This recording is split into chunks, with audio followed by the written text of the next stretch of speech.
그래서 그러면 과징금의 경우에 지금 뭐 그 법률적으로 정부에서 한다는데 매출의 뭐 10% 얘기도 나오고 뭐 3% 얘기도 나오고 뭐 이러는데 어떻게 쿠팡 사실은 이게 쿠팡한테 아파야 되거든요. 그쵸. 예, 쿠팡에게 네. 정말 아픈 제재가 가야 되는데 현실적으로 지금 가장 아픈 거는 오늘 뭐 많은 언론 그 신문들이 일면 머릿 기사로 쓰고 있는데 미국에서 주주 소송이 진행되는 거 뭐 그런 정도 아니냐. 그거 말고는 다른 것이 별로 아프지 않은 미국에서 진행되는 것이 가장 아플 것이고 한국에서 있는 어떠한 제재들에 대해서는 쿠팡이 별로 아파하지 않을 거다. 그렇죠. 이런 그러니까 얘기가 쿠팡의 있습니다. 주주들이 이제 제일 이제 어떻게 보면 결국적 해야 될 어떤 한국의 조치 중에 제일 무섭게 해야 될 것은 네. 결국은 쿠팡의 주주가 뭐 아시겠지만 소프트뱅크부터 해서 이제 여러 모건 스턴리 뭐 이런 미국계 기업들도 있고 일본계 기업들도 있는데 이 이사회가 좀 나서는 거예요. 사실 이사회가 네. 아 이거 큰일 났다. 김범석으로는 안 되겠다. 네. 지금 이 사진은 안 되겠다.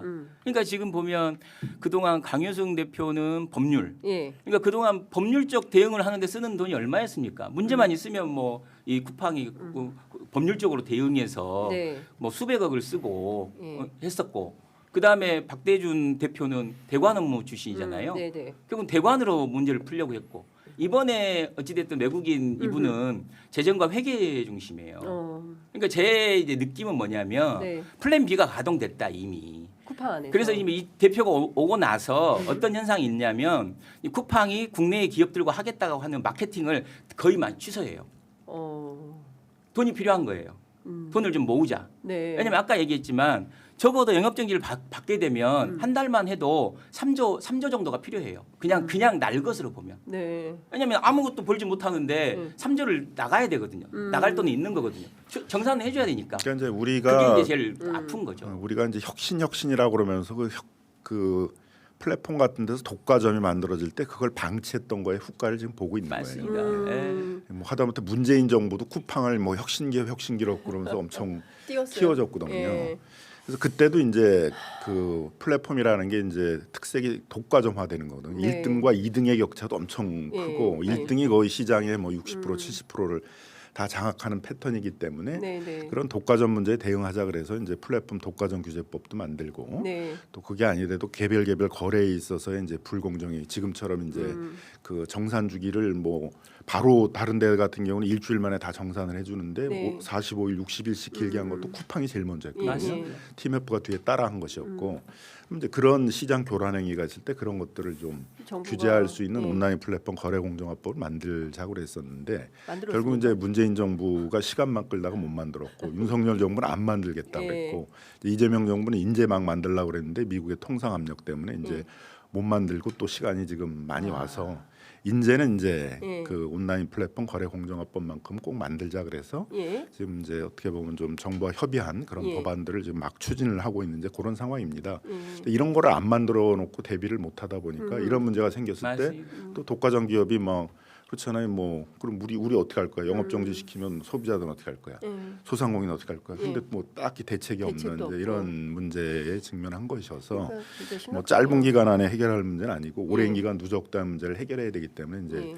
시간은 필요할 건데 이제 해결하는 방법은 여러 가지를 다 해야죠. 그러니까 동시다발로 여러 가지. 개인정보보호법 위반에 대해서 뭐 1조 원 과징금 물리고 예. 지금 이제 그 이코머셜 그러니까 네. 그 쿠팡 본사에서 지금 이제 검색 순위 조작 같은 거에서 과징금 지금 1,600억 물린 게 있지 않습니까? 네.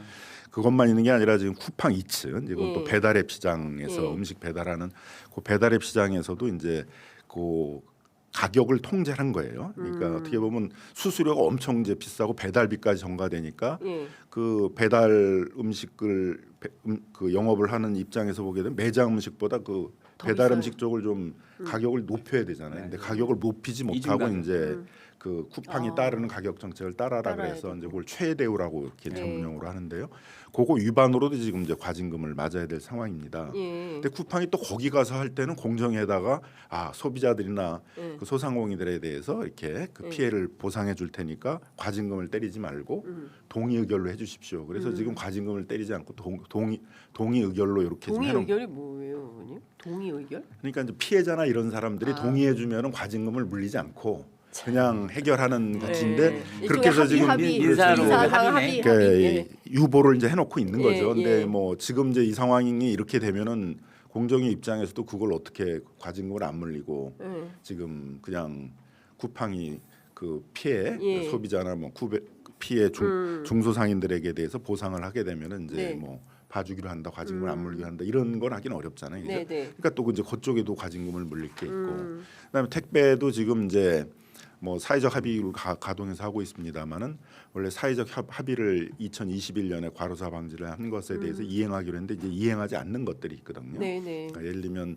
택배 기사들에게 산재보험료, 고용보험료를 다 이렇게 내주기로 했는데 이제 그걸 내주지 않고 있다라든가 택배 기사들한테는 분류 작업을 시키지 않기로 했는데 분류 작업까지 시키니까 일이 너무 과도해져 가지고 이제 뭐 과로사 이런 문제가 생기잖아요. 그러니까 그런 분류 작업 같은 것들을 분리하고 대체 인력을 투입하게 한다라든가 이런 어떤 기본적으로 지금 체제에서 할 수 있는 어떤 과징금, 네. 그다음에 이제 어떤 사회적 합의의 이행, 뭐 이런 것들을 이행해낸다면 그런 것들이 전체적으로 이제 큰 제재가 될 수 있죠. 예. 그리고 이제 그 사이에 어쨌든 이제 미국처럼 이제 이렇게 집단 어떻게 보면 소송. 이제 악의적으로 그 문제를 일으키거나 예. 아니면 이제 무모하게 시간을 끄는 거잖아요. 문제를 해결하지 않고. 예. 그러면 이제 징벌적 손해배상은 그 악의적으로 불법 행위를 한 경우뿐만 아니라 무모하게 시간을 끈 것도 징벌적 손해배상이 되거든요. 그러니까 지금 쿠팡이 미국에서는 이런 행위를 이제 못하죠.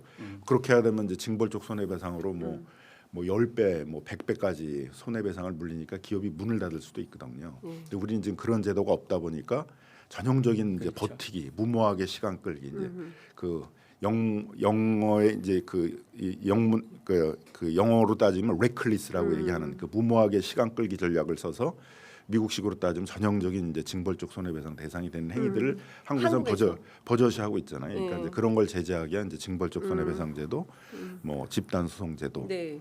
뭐 이런 것들을 이제 도입하는. 집단 소송 제도도 우리는 지금 주주밖에 없어서 이거 해봐야 뭐 차 떼고 포 떼고 나면 개인들에게 돌아가는 금액이 얼마 되지도 않는다. 소송 비용이 더 나온다. 뭐 이런 얘기도 나오고 그러니까 하더라고요. 그러니까 김남근 의원님께서 예. 그때 의원 전부터 이 문제는 되게 저는 제일 시민운동 하실 제일 때부터. 전문가다. 예. 이 문제에서 제일 전문가인데 예. 김남근 의원님 말씀하셨던 것들이 조금이라도 됐으면 지금 이런 TMF 사건이나 쿠팡 문제는 없을 것이다라고 개인적으로 생각하는데 예.